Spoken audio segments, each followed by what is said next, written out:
Bab 1423. Keroyokan pedang.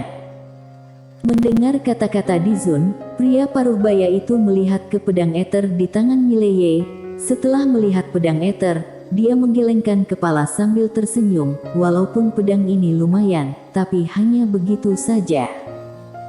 Setelah mengatakan itu, dia mengulurkan telapak tangannya, lalu menekan dengan pelan ke bawah. Dalam sekejap, tingkatan alamnya langsung ditekan dari di atas alam Taoisme ke alam Taoisme. Seolah teringat sesuatu, pria paruh baya mendongak dan melirik Dizun sekilas. Biarkan kalian melihat apa itu master yang sesungguhnya. Setelah mengatakan itu, tangan kanannya menekan ke bawah lagi. Dalam sekejap, dia berubah dari alam Taoisme menjadi alam Yudao. Di langit, setelah Dizun terdiam sejenak, dia menggelengkan kepala. Dunia ini sangat besar, tidak ada yang aneh. Peramal. Di bawah, pria paruh baya melihat ke Mileye. Begini tidak termasuk menindasmu, bukan? Mileye meragu sejenak, lalu berkata, "Senior, apakah kamu berani menekan sampai ke alam kebenaran Taoisme?" Semua orang. Pria paruh baya itu menatap Mileye, alam kebenaran Taoisme. Mileye mengangguk, "Aku tidak punya maksud lain, hanya ingin melihat seberapa kuat master yang sudah mencapai alam Taoisme. Kalau senior bisa mengalahkanku hanya dengan alam kebenaran Taoisme, maka aku benar-benar akan mengaku kalah." Pria paruh baya tersenyum tipis dan berkata, "Mileye, apakah kamu pikir aku sangat bodoh?" Mileye. Pria paruh baya tertawa, "Walaupun aku punya keyakinan, tapi aku juga tahu apa yang disebut berhati-hati saat berlayar. Ketika berada di luar, akan lebih baik berhati-hati. Jadi, sekarang apakah kamu mau bertarung?" Mileye mengangguk, "Ayo." Selesai bicara, dia langsung menghilang di tempat. Sebuah cahaya pedang datang membelah lapangan. Serangan pedang yang sangat cepat. Awalnya, di mata pria paruh baya itu ada sedikit kewaspadaan. Meskipun dia percaya diri, seperti yang dia katakan, dia masih sangat berhati-hati. Tapi ketika dia melihat serangan pedang Mileye ini, kewaspadaannya tiba-tiba menghilang. Serangan pedang itu sangat cepat, tapi baginya, itu terlalu lemah. Pria paruh baya itu menggelengkan kepalanya sambil tersenyum. "Hanya ini saja." Setelah mengatakan itu, dia meluncurkan tinju. Pada saat ini, momentum pedang Mileye tiba-tiba berubah. Pedang yang awalnya biasa-biasa saja itu berubah menjadi pedang Tao. Pada saat ini, raut wajah pria paruh baya itu tiba-tiba berubah drastis, karena dia sudah merasakan bahaya. Dia yang awalnya sudah akan menyerang tiba-tiba beralih menjadi bertahan. Dia langsung menyilangkan tangannya ke depan. Pada saat yang sama, dia tidak lagi menekan tingkatan alamnya. Dan pada saat ini, pedang Mileye sudah tiba. Boom! Di hadapan semua orang, pria paruh baya itu langsung dibuat terpelanting oleh serangan pedang Mileye. Dalam proses terpelanting, tubuh fisiknya hancur perlahan, dan ketika dia muncul di ribuan meter jauhnya, hanya jiwanya yang tersisa. Setelah Mileye membuat mundur pria paruh baya dengan satu serangan pedang, dia segera menunjuk dengan jari, dan pedang penakluk jiwa tiba-tiba melayang keluar. Pada saat ini, jiwa pria paruh baya tiba-tiba hilang di ujung langit, dan pada saat yang sama, suara marah datang dari langit, "Rendahan! Tak tahu malu! Rendahan! Tak tahu malu! Aku Tamaye tidak pernah bertemu dengan orang yang begitu rendahan dan tak tahu malu sepertimu." Mileye. Di sisi lain, Jesli menggelengkan kepalanya. Di sampingnya, pria tua itu menggelengkan kepalanya. "Tamaye benar-benar orang aneh." Jesli berkata dengan lembut, "Kebudayaan seni bela diri kitab Taoisme dimulai dari dunia Sahaloka. Sejak awal, kita sudah angkuh ketika menghadapi alam semesta 5 dimensi. Jangankan alam semesta 5 dimensi, bahkan ketika menghadapi Dark Abyss dan Dewa Kuno pun kita juga memiliki sikap yang sama. Sebenarnya, baik alam semesta 5 dimensi maupun Dark Abyss, keduanya tidak lemah. Pria tua itu diam. Sebenarnya, awalnya ketika menghadapi Mileye, dia juga sama sekali tidak terlalu memandang Mileye. Pada saat itu, dia hanya berpikir Mileye lumayan saja. Namun sekarang, tampaknya Mileye bukan hanya lumayan, di alam semesta 5 dimensi ini, bahkan di dunia Sahaloka, Mileye pasti akan menjadi salah satu yang paling hebat di generasi muda. Seolah teringat sesuatu, pria tua itu menggelengkan kepala dan berkata, "Tuan muda Ye, terlalu pandai berpura-pura." Sekarang dia tidak bisa lupa bagaimana Mileye menunjukkan kelemahannya saat mereka baru datang. Seseorang yang kuat tidak menakutkan, yang menakutkan adalah ketika dia menyembunyikan kekuatannya. Pada saat ini, Jesli tiba-tiba bertanya, "Kapan guru akan datang?" Pria tua itu menjawab dengan suara berat, "Dalam 2 hari ini." Jesli sedikit mengangguk, dia melihat ke Mileye yang jauh, tidak tahu apa yang dia pikirkan. Di tempat jauh, Mileye mendongak dan melihat ke arah posisi Dizun, dan Dizun juga sedang melihat ke Mileye. Harus diakui bahwa kekuatan Mileye membuatnya sedikit terkejut. Meskipun Tamaye sudah menekan 2 tingkatan alamnya, tapi dasarnya masih ada. Namun, dia masih tidak bisa menahan 1 serangan pedang Mileye. Dapat dibayangkan kalau Mileye mencapai alam Taoisme, itu pasti akan menjadi keberadaan yang tak tertandingi di tingkat yang sama. Selama ini, fokus utama Dark Abyss ada di kekuatan di belakang Mileye dan Dewa Kuno, sehingga mereka mengabaikan Mileye itu sendiri. Sebenarnya, Mileye sendiri juga sangat menakutkan. Bermusuhan dengan orang seperti ini, harus segera disingkirkan. Mileye menatap Dizun, lalu berkata sambil tersenyum, "Apakah kamu mau tahu bagaimana Renzun mati?" Dizun menyipitkan matanya, "Apakah kamu sedang mengancamku?" Mileye tersenyum, lalu berbalik dan pergi. Di langit, Dizun terus menatap Mileye. Bagaimana Renzun mati? Sebenarnya, kematian Renzun tidak menakutkan, yang menakutkan adalah dia mati di dunia fana. Apa artinya ini? Artinya wanita yang membunuh Renzun tidak ditekan oleh aturan hukum di dunia fana. Dark Abyss pernah bertemu dengan orang yang dapat mengabaikan aturan hukum dunia fana. Nanda Situ.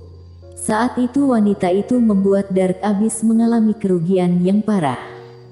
Saat ini, sebuah suara tiba-tiba terdengar dari samping Istana Yuming. Dizun menoleh, di sampingnya, berdiri seorang wanita. Wanita itu mengenakan gaun hitam sederhana, hitam seperti tinta, membuat orang merasa tertekan. Petinggi surgawi. Peramal segera memberikan salam, hormat kepada petinggi surgawi. Petinggi surgawi sedikit mengangguk, di sampingnya, Dizun berkata, "Kakak, kamu datang lebih awal." Petinggi surgawi berkata dengan pelan, "Adik ketiga sudah meninggal. Apakah mungkin aku tidak datang lebih awal?" Dizun diam. Petinggi surgawi melihat ke Dizun, "Kamu tidak terlihat bersedih sedikit pun." Dizun menggelengkan kepala, bersedih tidak ada artinya. Petinggi surgawi tersenyum dan berkata, "Benar." Setelah mengatakan itu, dia melihat ke bawah. "Aku sudah menyelidikinya, orang yang membantunya berasal dari kekuatan alam semesta 4 dimensi yang disebut Istana Yuming." Dizun mengerutkan kening, Istana Yuming. Kenapa aku tidak pernah mendengarnya sebelumnya? Petinggi surgawi berkata dengan pelan, kekuatan yang sangat kuno dan sangat misterius. Mereka muncul di alam semesta 4 dimensi, tapi entah kenapa, mereka sudah menghilang. Dizun berkata dengan suara berat, "Menghilang. Apakah mereka pergi?" Petinggi surgawi mengangguk, ya. Mengenai kemana mereka pergi, aku tidak tahu. Tapi sampai saat ini, mereka adalah sekelompok orang yang sangat menakutkan. Dizun bertanya, kenapa begitu? Petinggi surgawi melihat ke Dizun, apakah kamu tahu kenapa wanita itu menghilang setelah membunuh Renzun? Tanpa menunggu Dizun menjawab, petinggi surgawi berkata lagi, karena yang datang hanya sebuah tubuh bayangan. Tubuh bayangan. Pupil Dizun tiba-tiba mengecil. Ini.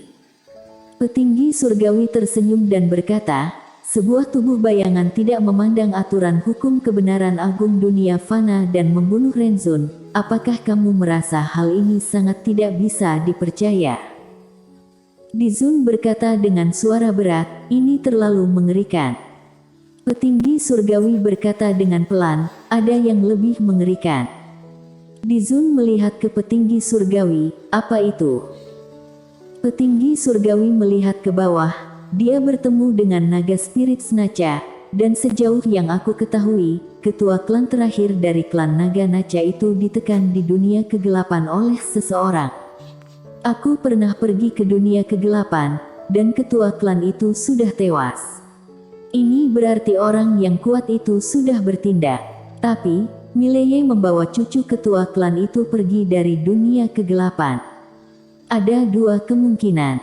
Pertama, orang yang kuat itu membiarkan Mileye dan Nacharu pergi, dan hal itu hampir mustahil. Kedua, setelah mengatakan itu, dia tidak melanjutkan perkataannya lagi.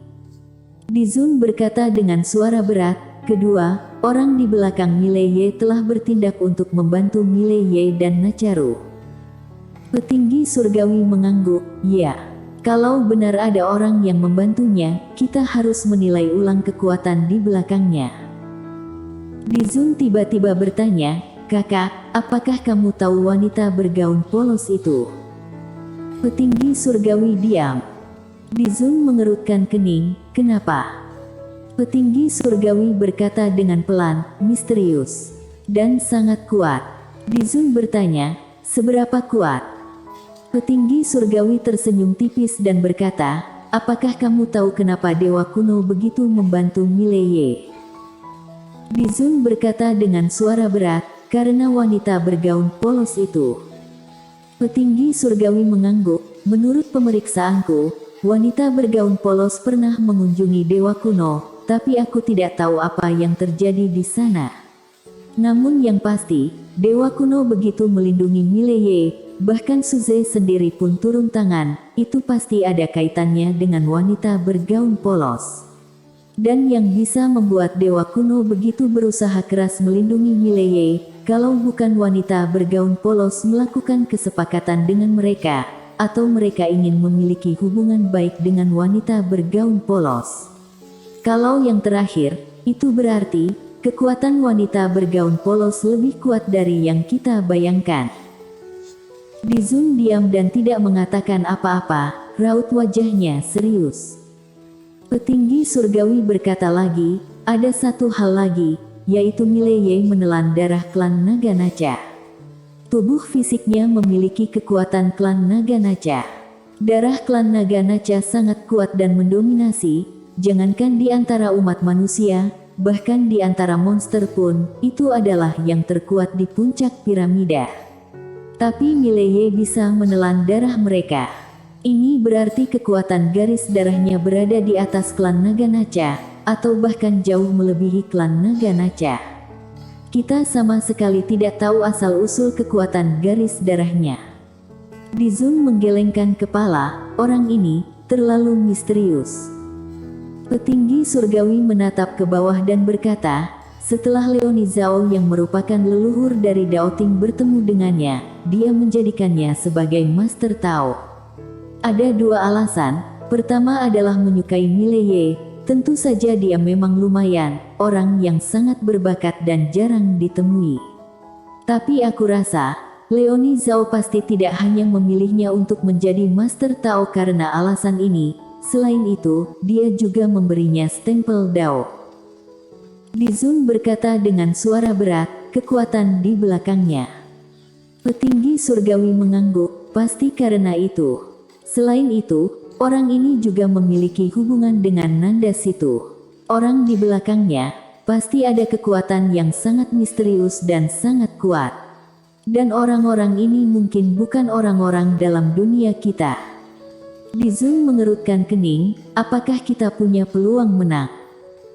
Petinggi surgawi menggelengkan kepala, dilihat dari kekuatan yang ditunjukkan oleh Nanda Situ dan wanita dari istana Yuming itu, kita sama sekali tidak punya peluang menang.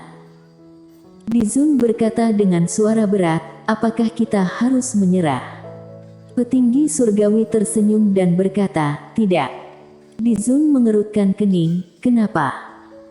Petinggi surgawi berkata dengan pelan, karena dia mungkin bisa memanggil roh kebenaran agung, kita dan dia adalah musuh bebuyutan.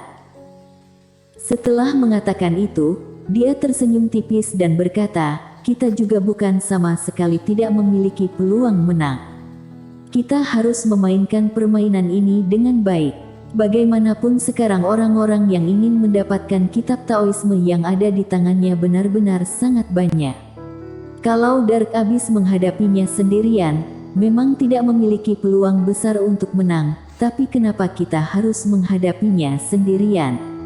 Kita bisa memilih untuk menghadapinya dengan cara keroyokan, benar tidak? Bersambung.